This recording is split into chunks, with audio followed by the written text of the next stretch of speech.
Hello everyone, welcome to the Sparx Systems EA Global Summit 2022. We're extremely glad to have you all on board this third edition of the virtual conference, connecting Sparx EA practitioners across the globe. I'd like to welcome Tom O'Reilly, Chief Operating Officer of Sparx Systems Australia, as the keynote speaker for this event. Sparx Systems has been the market leader in modeling tools for more than 22 years. And this is possible by watching the market trends very closely. And as we all know, since COVID, we've been witnessing a significant change in the way people work. There's been a considerable shift towards remote working, forcing that digital transformation that we've been long dreaming about. And in this session, we will have Tom presenting on how Sparx Systems responded to the changing customer and product dynamics over the COVID period and forward. And he will talk about the innovations and improvements from the Sparx Systems world to stay ahead of the market. Thank you, Tom, for joining us and offering your time to present the insights from Sparx Systems side. Over to you. Welcome. Thanks very much, Nizam. I appreciate that. And you're right. It has been a plunge into the digital transformation for a lot of organizations after speaking about it for years and years beforehand. So it has been an interesting time, I guess, globally for that. Good morning, good afternoon, and I guess good night for the Europeans. My name's Tom O'Reilly, and I'm the Chief Operations Officer for Sparx Systems. I've been with the organization for, I think I'm in my 19th year now, so that's pretty exciting. So who are we? Well, we are Sparx Systems. We're the developer of Enterprise Architect. Enterprise Architect was first released in the year 2000 after a couple of years development. And since then we've had, as Nizam pointed out, 22 years of commercial development behind the software, which is 22 years of continuous innovation and development to remain relevant and current and provide those tools that everyone needs to manage and specify that complex information when developing software-intensive systems. So these days there are tools in Enterprise Architect and the relating tool suite that are for everybody in the organization, from business analysts to software engineers, testers, enterprise architects, managers, etc., etc. And we provide a common platform for all these individuals to share, communicate, and move their organizations forward in a structured way. We're used in almost every industry you can think of on the planet, from automotive, finance, government, military, healthcare, aviation, and etc. So looking around your home and your office, almost every device that has some sort of embedded software or some sort of structure or process to it at some point has been touched by the Sparx Systems suite of tools. And that's pretty exciting to hear. From our perspective, Sparx Systems has been a remote workforce, like many organizations, since February of 2020.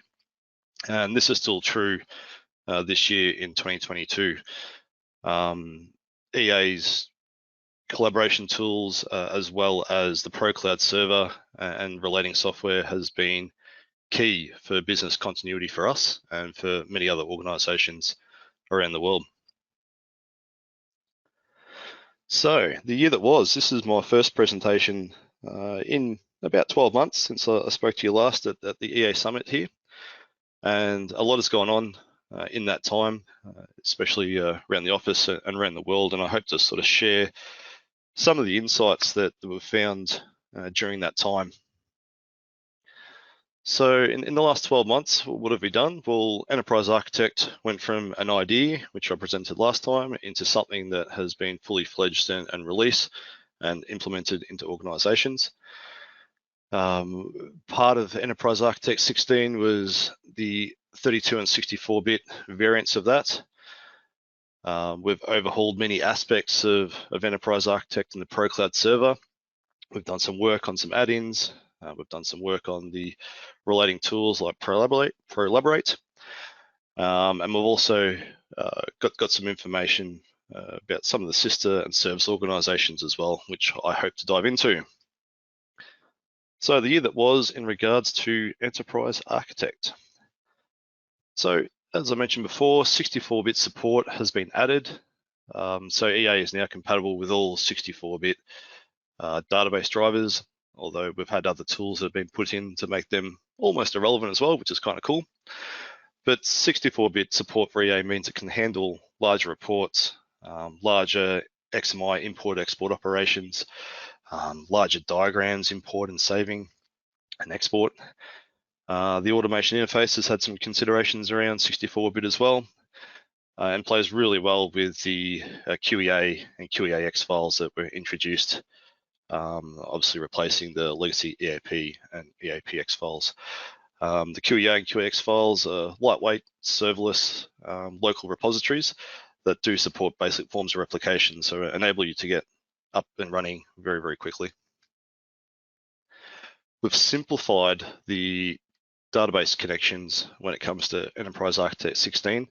So we now have a native connection method, so simply specifying what database you're going to connect to and its details, and then pointing EA and the ProCloud server at that, and away you go. So that removes the need of trying to match up every machine in your organization to have the correct ODBC drivers and correct versions of that to communicate with the database you have.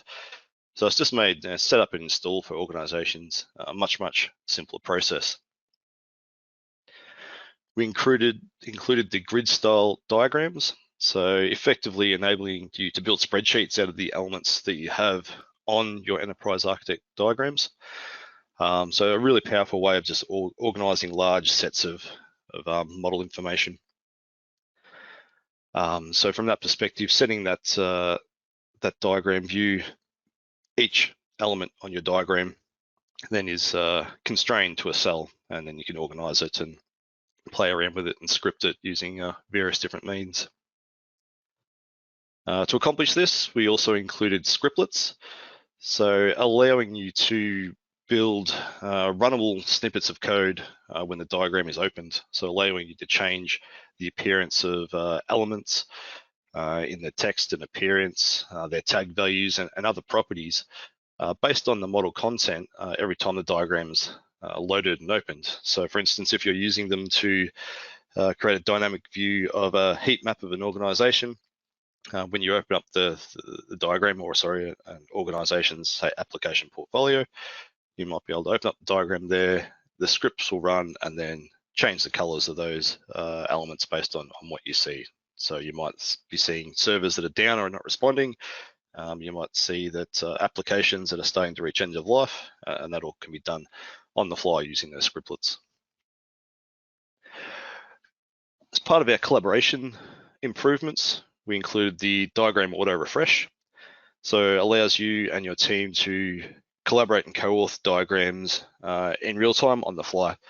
So for instance, while we're all working from home, we can't gather around the office and sit around the same computer or selection of computers or under a projector to work on the same diagram. But we can now set our diagrams into auto refresh mode and have a diagramming led session where one modeler models on a diagram, and then all other client machines will update that diagram in near real time as that goes on. So it just fosters that collaboration through that remote working environment. We included the code miner. So as a way of scanning and analyzing a code base and then building a usable database from that. So for instance, for us, we use it as our basis for our IntelliSense when we're developing and coding. So all our developers can contribute to the code base, and then that code base gets added to a service and then fed back out to all the developer machines in their remote locations, providing basically real-time IntelliSense as that code base changes. Given the technology that's used, it's extremely fast to parse this information or parse the database, and you can glean some really cool information out of what your code base is in a queryable way once it's in there.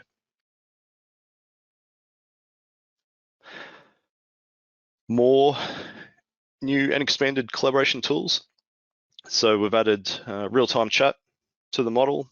We added things like diaries and other ways of saving information that can be shared on a day-to-day basis of a personal nature, so not necessarily just model-based information.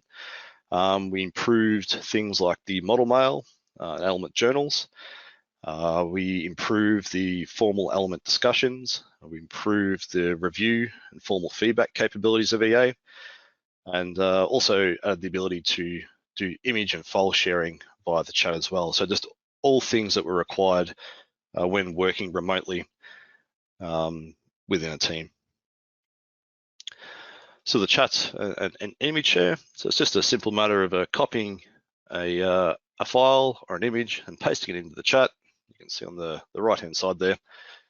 And that's immediately available to your team members to open up and view those things. And it sort of keeps it away from the modeling work. So traditionally, if you wanted to share a file with your team members, you would have had to create a package and create an image artifact and store it in there. And the process was quite lengthy, but now to share a basic image, just a copy and paste and a send, and it just keeps the conversation flowing smoothly.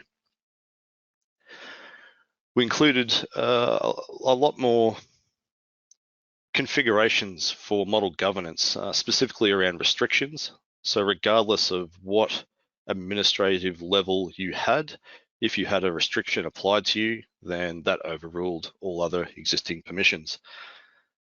These were mainly focused around things that could damage your model. So deleting packages, deleting diagrams, deleting elements, deleting connectors, deleting attributes and operations.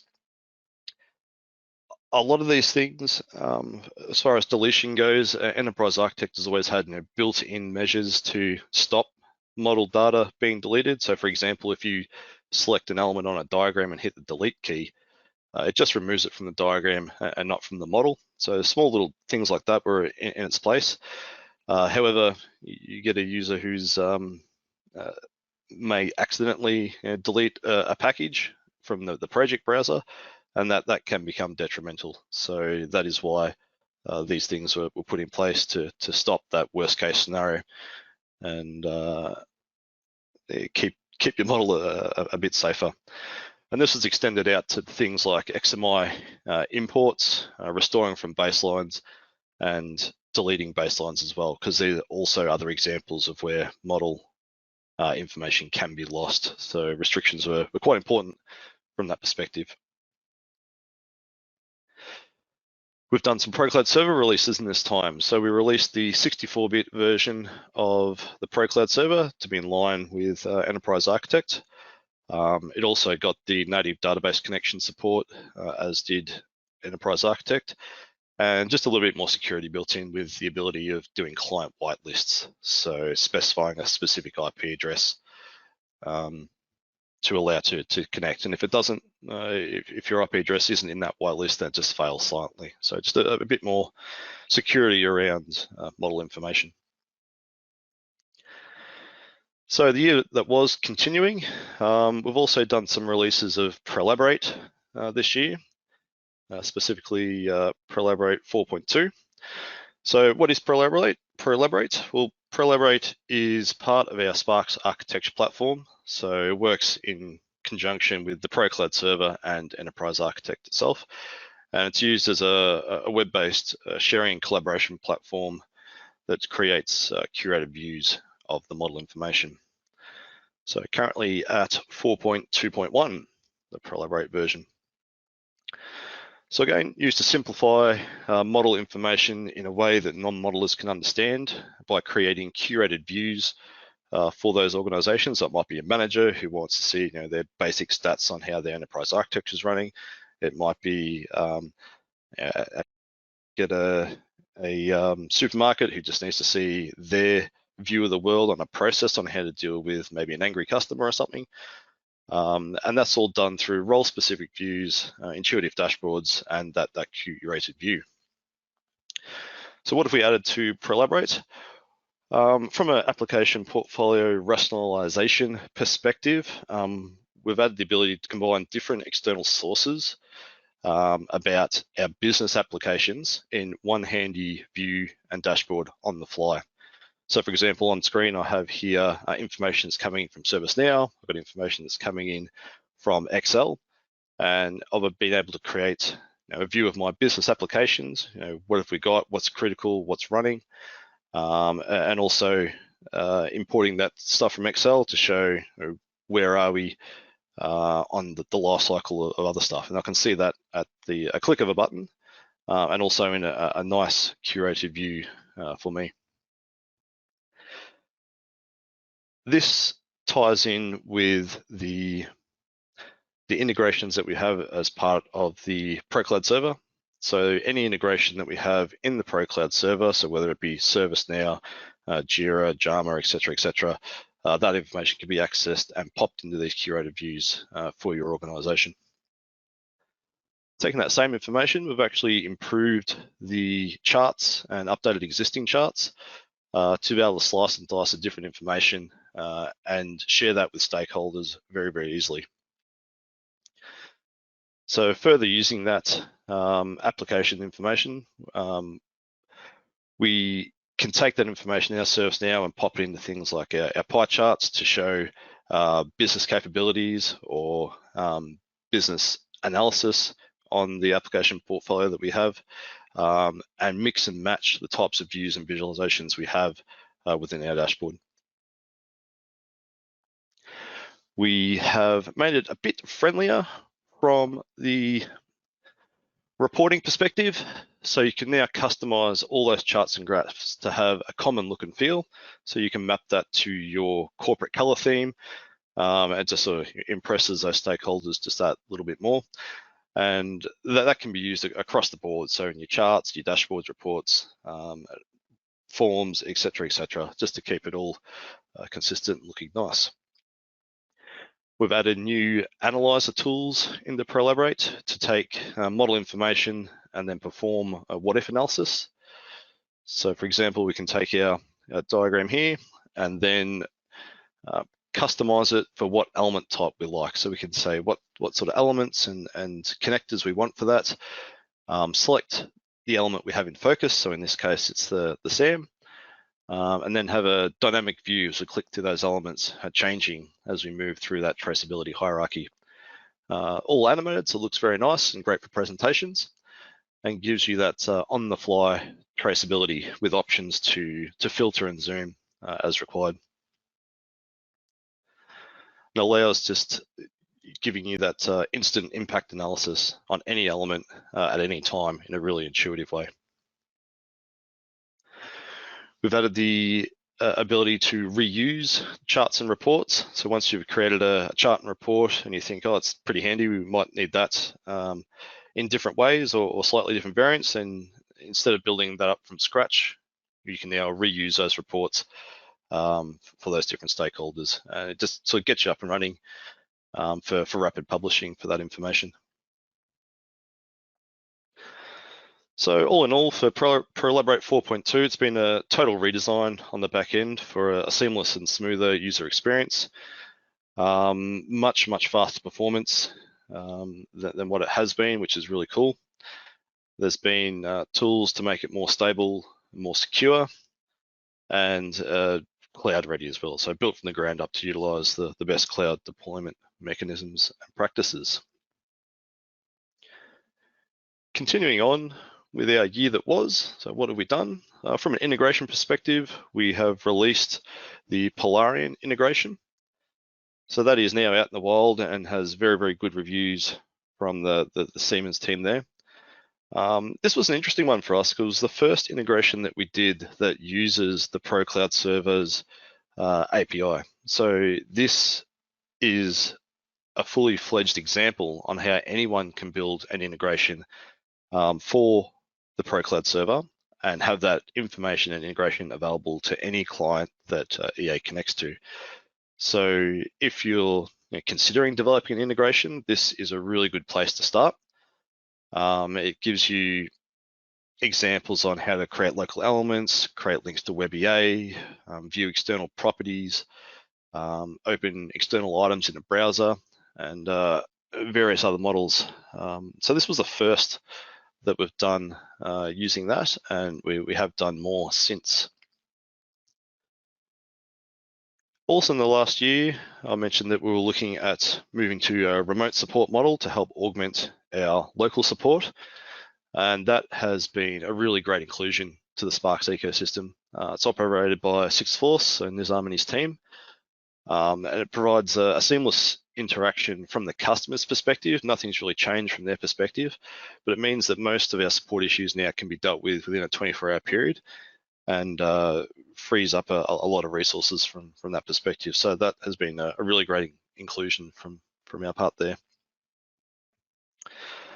I'd like to change gear a little bit now and talk about probably something that I haven't done before, or in probably not enough detail, and that's probably reports and information that we get from our sister and service companies globally.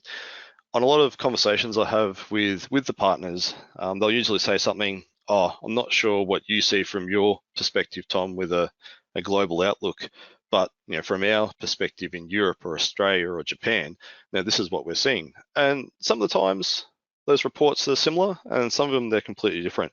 And I think that's really interesting just to see what has changed or what is different in those areas. So I've reached out to our sister and service organizations around the world. So from Japan, Argentina, Central Europe, North America, India, Middle East, Australia, and United Kingdom, and just sort of said, hey, what's up? What's happening? What are you seeing? With some very, very interesting results. So I'd like to run through a few of those now. So from Japan, obviously the Japanese market, very heavy in the automotive industry, and that sort of shows through from the report.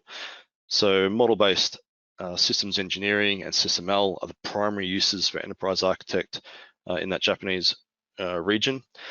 Also extending out to not just the automotive industry, but also the supporting industries as well. So people who make things for the automotive industry. They have common models, they have common frameworks, and they're able to sort of work hand in hand from that perspective. So very heavy in the SysML in automotive in the Japanese region.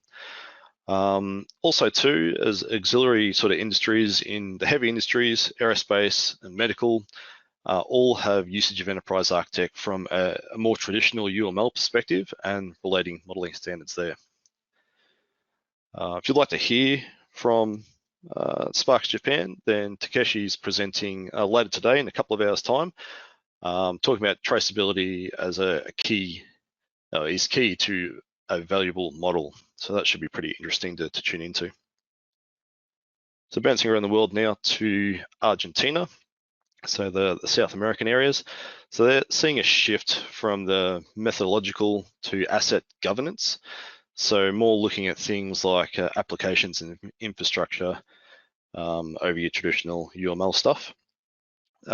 This is true for more critical organizations, so the ones that need to have a formal reporting setup, so things like governments, armed forces, banks, and insurance, the ones that are accountable for their actions and probably have a very close spotlight placed on them from a public perspective. Requirements management remains important, obviously, but the modeling has moved upstream more from BPMN to product backlog, so starting to move up into that enterprise architecture and related components. So if you'd like to hear more about Sparx in the Argentina area, then Gustavo will be speaking early this morning or early tomorrow. Best check up the session times for that one. I do believe his presentation is in Spanish too, so if that is your area, then that is one to listen to regarding maturity levels for implementation for Sparx EA. Bouncing around the world now to Central Europe, EAM, so Enterprise Architecture Management, it should be, has been probably the last 6 to 8 months very, very high on the priority list there. So using a combination of Archimate, BPMN, DMN, UML, and entity relation stuff, with a primary focus on the finance industry. So again, things like insurance, banks, capital goods, and etc. But also other areas like transportation and aviation, energy as well. They note that this is a very customized to customer needs. So no one size fits all. So it's not a matter of just pulling out a framework and saying, here we go, it just works. A bit of customization has to work. And I think that's probably true to how enterprise architect can help in these organizations. So given that EA is a very flexible tool, it allows you to customize the tooling to fit the current processes and required processes for your organization. And I think that's one thing that EA does very, very well. They're saying that the systems engineering is also having a resurgence in Central Europe. So with integration softwares to PLM and ALM solutions via the ProCloud server being key to keep that running.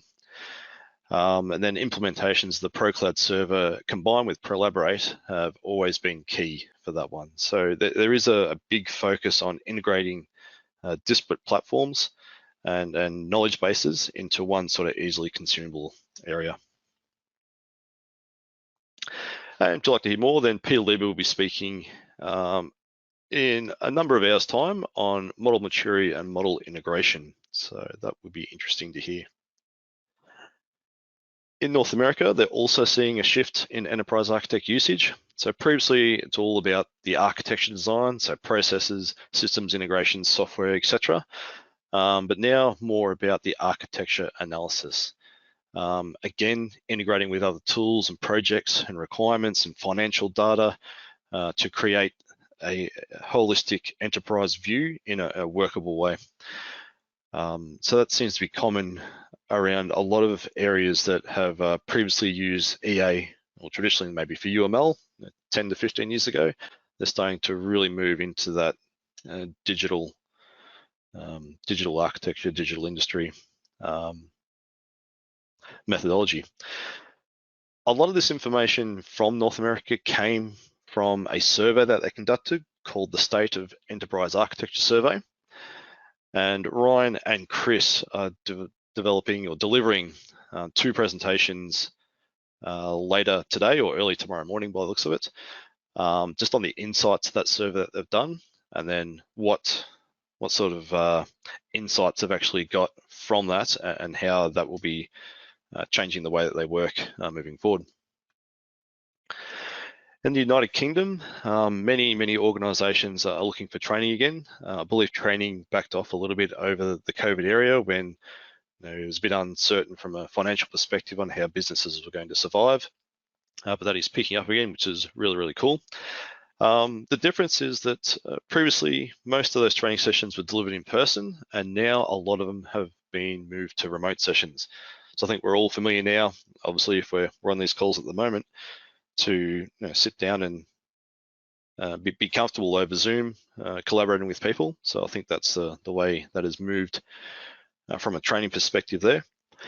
In contrast to that, they actually ran the first London Enterprise Architect user group in 4 years. And as you know, it's been a long-running user group based in the UK there, used to run every year. And then with a 4 years hiatus in collaboration with Ability Engineering, they were able to resume to that. So a bit of normality coming back to the world there, which is really great to see. They're seeing lots of training interest in SysML as well, particularly within defense companies. And also the interest of Archimate and BPMN, which has always been very strong in the UK, still remains strong there. So if you'd like to connect with Gillian or Ian, then they have presentations coming up, and I believe both gave training sessions yesterday, which were quite interesting.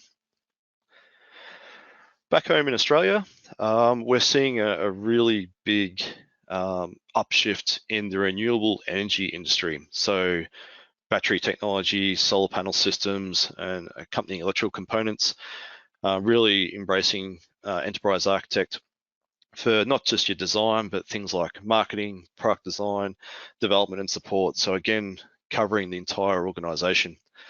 There's been a lot of interest in healthcare at the federal and state government levels. So as they try and get a hold of their business and application architectures, And Steve Maguire there has gone to say that Prolaborate has proven invaluable for supporting the federated update of these architectural contents. So as we saw before, collecting that information from disparate systems and showing it in a very user-friendly way is one of Prolaborate's main features, and that has been heavily used in Australia here. Again, systems engineering and SysML at the state, government and transportation department level. So a lot of large projects, a lot of modeling systems integrations with heavy use of simulation to keep that up and running. Obviously, simulation, quite a powerful feature of Enterprise Architect as well. So Steve Maguire, later this afternoon, will be speaking about his tool tips and tricks for the EA practitioner. I spoke to him briefly last week about this, and he's got some pretty cool tips there, so I recommend joining and taking a look at that one. So in the Middle East, one of our newest sister and service organizations, seeing a growing interest in semi-government organizations, as well as a lot of implementations for that digital transformation framework using the Sparx Systems suite of software tools there. So that's pretty cool. And in India, they're seeing a focus on formalization of enterprise data. So taking discrete sources of information like your Word documents and your different databases, harvesting those identified sources of information to create a holistic organizational view to form business knowledge. So taking those discrete bits of information and getting or gleaning more value out of them by combining them together than what they would have seen previously. And from there, obviously, you can take that business information and engage the stakeholders and elicit that feedback using EA and related software. So if you'd like to hear from Suresh from Sparx Systems India, he'll be speaking later this evening, Australian time, on effortless Word documentation, or Word document generation using EA. So that's the year that was. Might change gear again to have a look at what have we released since version 16. So on many occasions, we don't just wait for major releases to push out new features and push out new products. Sometimes they come out in the meantime. So since we've released version 16 of Enterprise Architect, we've actually released a JAMA integration for the ProCloud server as well. So we worked in collaboration with JAMA Software on this one, and it's released as a ProCloud server add-on. Now, the really cool thing about this is we actually did it as another hashtag third-party add-on as well. So we've used the same technology that we did for the Polarian integration and developed that for JAMA. It was very well received by the JAMA team and their customers. We're very happy that they created a very good song and dance about that one. But we do have more planned for that one. So a deeper collaboration with the JAMA team and a more structured integration, hopefully coming in the near future. One of the ones that I was really excited about was a release of the MDG integration for Office. It's the first time we've done one of them in quite some time. And that was primarily around the 32 and 64-bit support of Enterprise Architect. It was a bit of a necessity there.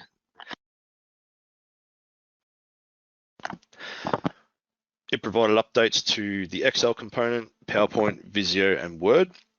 And it was also cloud enabled as well. So it was the first time that it was able to connect to cloud databases via the ProCloud server, which is really, really cool.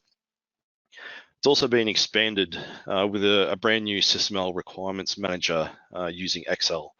So it's the ability now to sync updated requirements and relationships from Excel to EA, the ability to open up your SysML requirements from EA into Excel, make some changes and import it back. So it just provides you a different interface to working with large volumes and sets of this information, taking advantage of some of Excel features there as well. So if you're doing SysML requirements and you have the Office suite, definitely worth looking into. Rightio. So the exciting part, what's coming? What do we have planned? What's in the works? So from our perspective, Enterprise Architect version 16.1 is the heaviest thing on our list at the moment. It is a major update to EA with significant changes to optimize and improve the performance and reliability of Enterprise Architect. So the guys are currently working really hard on that one. So let's have a look at it. So first point, everything I say from here on in is subject to change. None of this has reached beta yet. None of it has been released. Half of it still hasn't even been merged into the core branch yet. So we are looking at the very cutting edge stuff here. So what have we got? Well, first off, major speed improvements for documentation generation. So we found that documentation generation for a couple of 100, 300, 400 pages could be quite slow and quite intensive. So we've drastically sped that up by, I think it was 50 to 80% in some circumstances, which is quite cool. We've had major speed improvements for XML import. We have the addition of SVG support for diagrams. We've had updates to timeware modeling, chats and discussions, the XML import and export. And we've also got some pretty cool stuff around futures for the way we deploy Enterprise Architect, but we'll have a look at that as well. So diving into it, the discussions, we've reworked how the discussions look. So there's a cleaner experience now when editing and reading discussions. We've created a dedicated editor for that. I think previously when you're creating a discussion, it was, excuse me, inline. So it's a much nicer editor for your discussions now. A lot of changes to make it feel more like a discussion, more like a conversation. So a lot of text has been removed that's been unneeded for each post. Multiple replies from a single user are grouped together to look like a single entry. Just some really nice quality of life stuff there. Also the ability to do some time-based filtering, and we'll take a look at that in a moment. So we've added the ability to search and filter both chats and discussions, which is, for me, an absolute lifesaver. It has been really cool to play around with that. So for the last 2 years, we've been chatting with people via Enterprise Architect as our primary team communication source.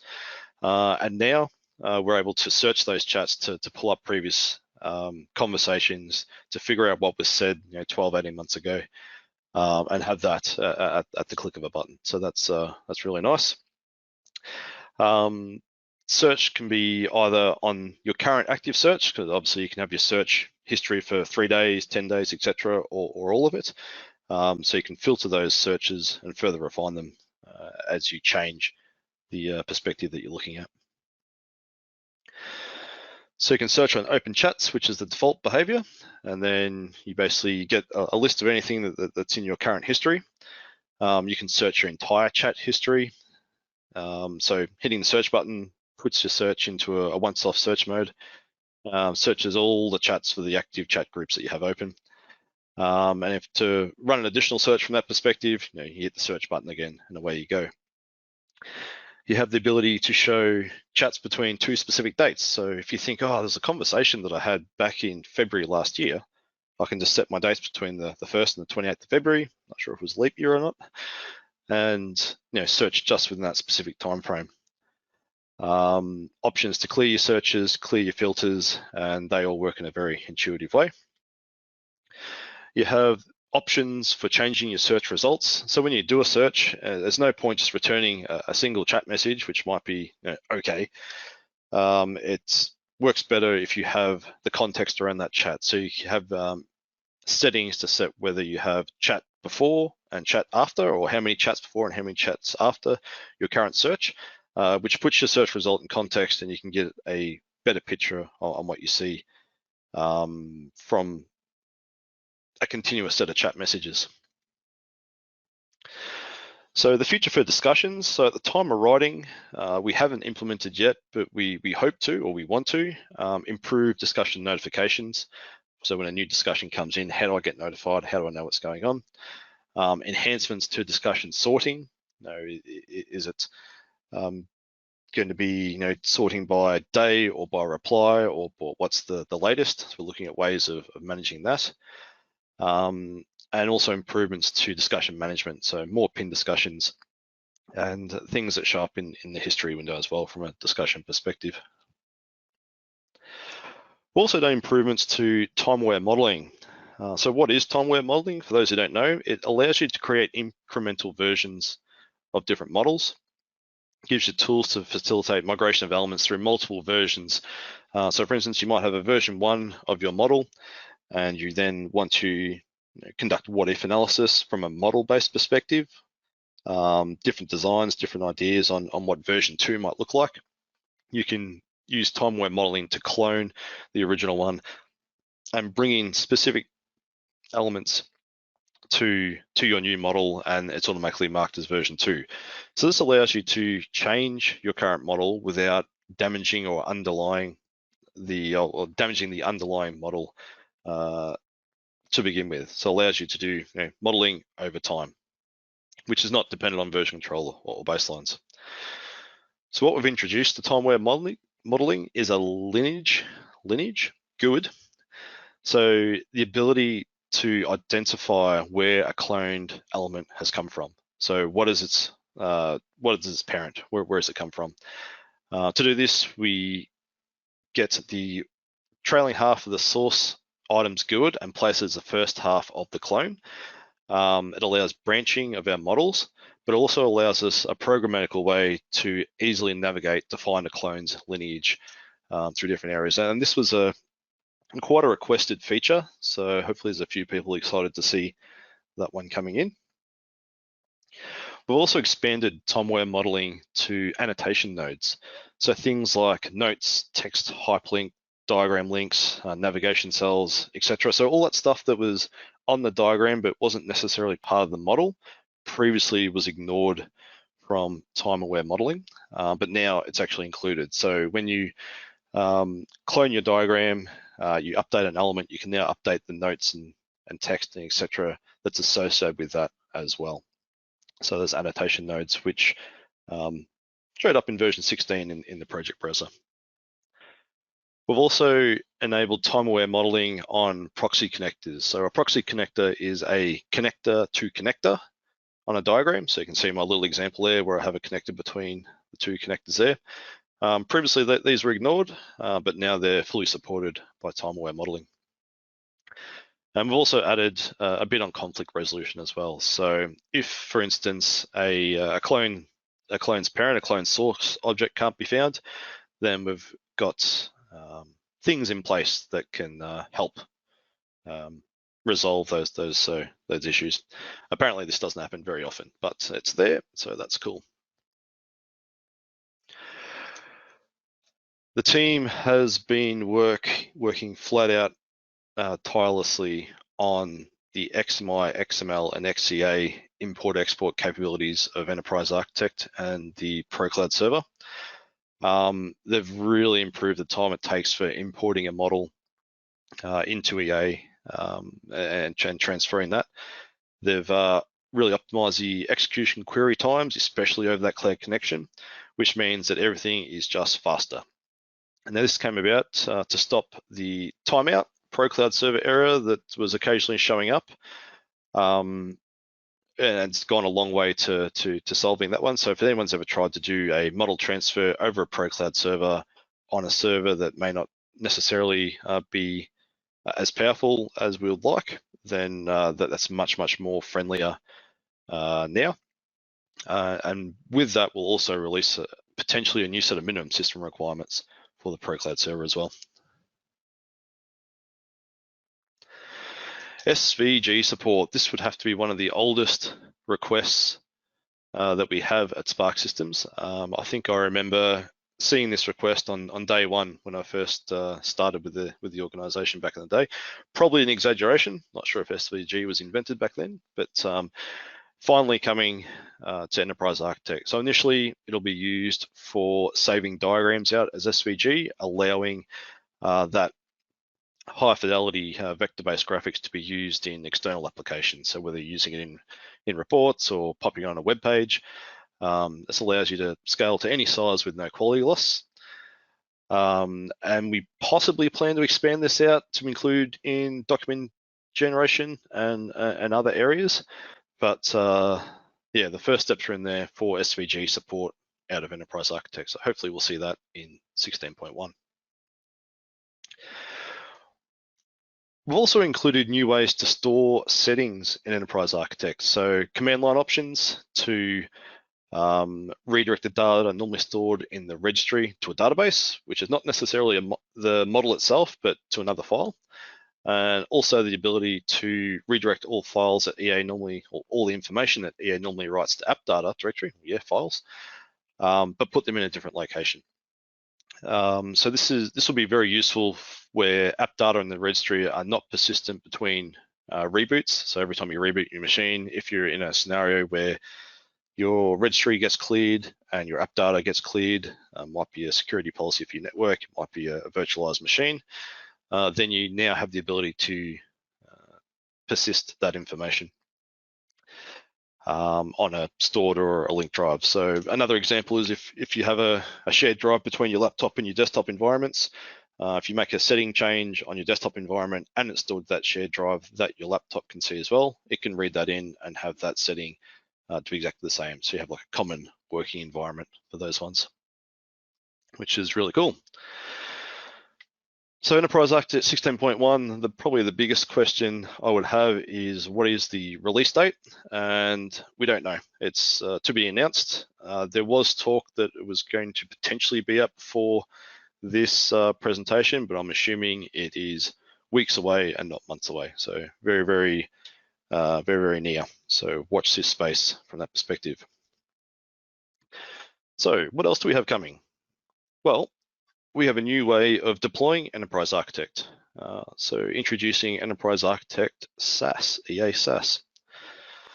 So we're working with Nizam and his team, 6-4 Solutions, to produce a SaaS version of Enterprise Architect. So Enterprise Architect everywhere. It'll have a specifically tailored license edition for EA to match how SaaS functionality works. And it will be an officially endorsed deployment method by Sparx Systems next to the desktop version that we have. So what is it? Well, it'll be Enterprise Architect that's delivered via a browser. The advantage is that there'll be no internal infrastructure costs for organizations. One thing that we have found over the last few years is infrastructure costs for some organizations are absolutely crazy. It might cost you $600 for an EA license, but it'll cost you $5,000 for the infrastructure team to put it into your standard operating environment. And for a tool that is cost effective as EA, that's pretty untenable. But now there are solutions where it can be delivered to your desktop via a browser. So it gives you immediate access, makes you immediately productive. It's highly scalable, so from one user to thousands and thousands, and it's fully functional. I've had to play around with it on a number of occasions, and it is very comparable to a local install of EA, very, very snappy. The EA SaaS model supports the full Sparx Systems catalog. So Enterprise Architect and all its add-ons. It supports Prolaborate and all its add-ons. WebEA can be integrated into the environment. The Pro Cloud Server can be integrated into the environment. All the integrations for the Pro Cloud Server can be supported with this version of Enterprise Architect as well. It's basically a one-stop shop for your entire Enterprise Architect suite managed for you. So for the EA SaaS, a number of the coming features that we have in 16.1 are directly related to this EA SaaS. So a lot of work we're doing has been around this. So the new ways to store your data and settings are definitely fully tied to this or as a result of this. The new licensing model is tied to this, and also the Pro Cloud Server optimizations for XML import-export are definitely tied to this as well.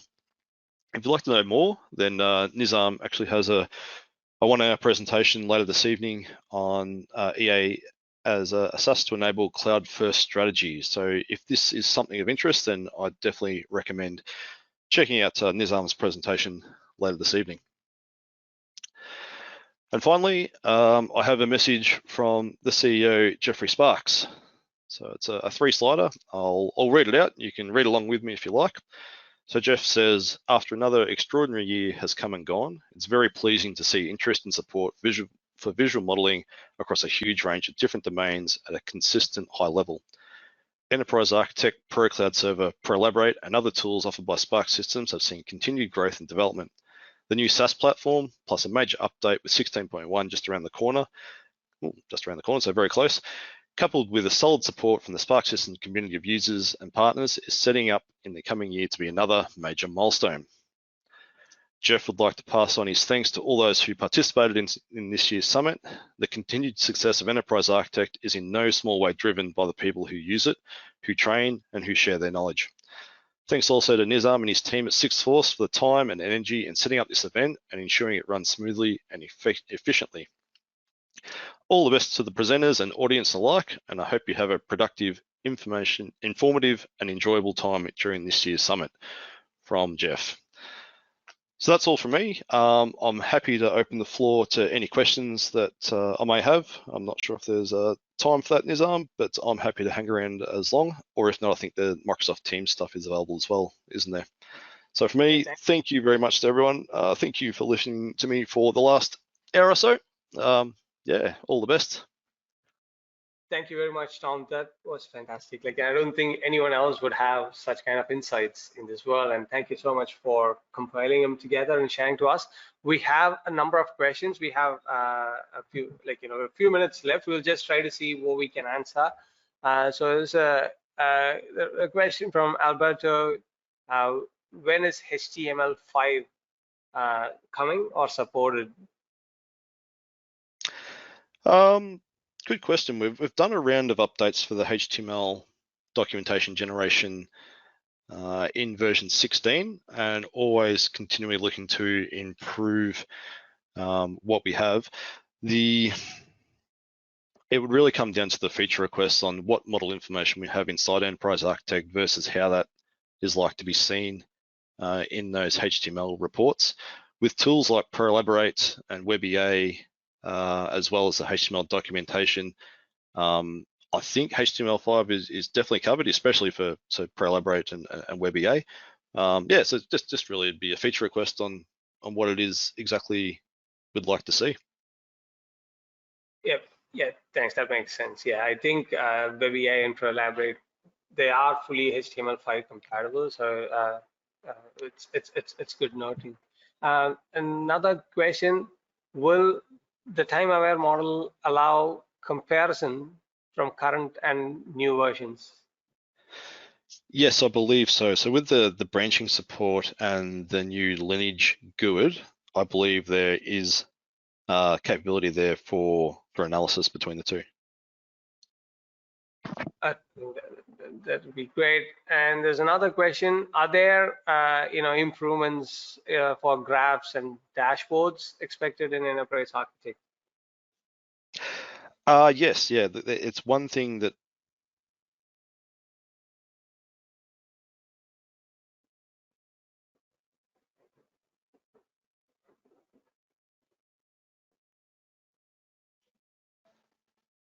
Sorry, Nizam, I think I lost my connection there for a moment. Can you repeat the question? Yeah, so the question was, will there be improvements on graphs and dashboards from Enterprise Architect? Yeah, very loaded question as well. So we have the graphs and dashboard support inside Enterprise Architect. There are definitely feature requests out there to have improvements to them, but there's also the graphs and dashboards in Prolaborate as well, which are fully customizable, and obviously there's updates to them in the 4.2 release. So again, happy to receive any feature requests that people have on improvements they think in specific areas, and we can look at doing something. Yeah, I think that is really good. So I think this question was from Alberto, and they might have seen the additional tools, or they may be interested in Enterprise Architect. But as you mentioned, they could drop us a note with a feature request, which we could consider. Thank you. Do you have a trial for these integrations that you mentioned about? The integrations, I don't believe there are trial versions available for integrations. There is the capacity of picking up Pro Cloud Server free and then applying a token to it, which is a very low cost entry point for enabling Pro Cloud Server features, and that will enable trialing the integration features, which is a pro feature. Short of that, for anyone who does have a Pro Cloud Server Team Edition, I believe the integrations just become part of that anyway. Thanks, Tom. Maybe just one last question before we request people to maybe join the Teams channel to continue our discussion. So for everyone who is in this forum, there is a Teams channel in which you can post these questions as well. And we requested Tom to maybe have some extended time to answer our questions, or our team will also be responding to your questions and taking them into consideration. So the Teams link has been shared in the chat window by the organizers. But just maybe one more question. Is EA SaaS a browser version of EA? Yes, for sure. It's delivered via a browser, so it's still the same desktop experience, so that the same user controls, same images, same user experience, but it is fed through the browser. If you didn't know it was inside a browser, if you hit the F1 key, you would swear you were using the desktop version or a locally installed version. But yeah, it's delivered all through the browser, so no local install necessary, except it delivers exactly the same capabilities and features as if it was installed locally. Thanks, Tom. I think that answered the question. So just to elaborate, I think the question was whether it's like a browser based tool. No, it's actual enterprise architect application packaged in a browser. So we get all the full features of enterprise architect as is. So I think that's really good information. So I guess we have almost reached the top of the hour.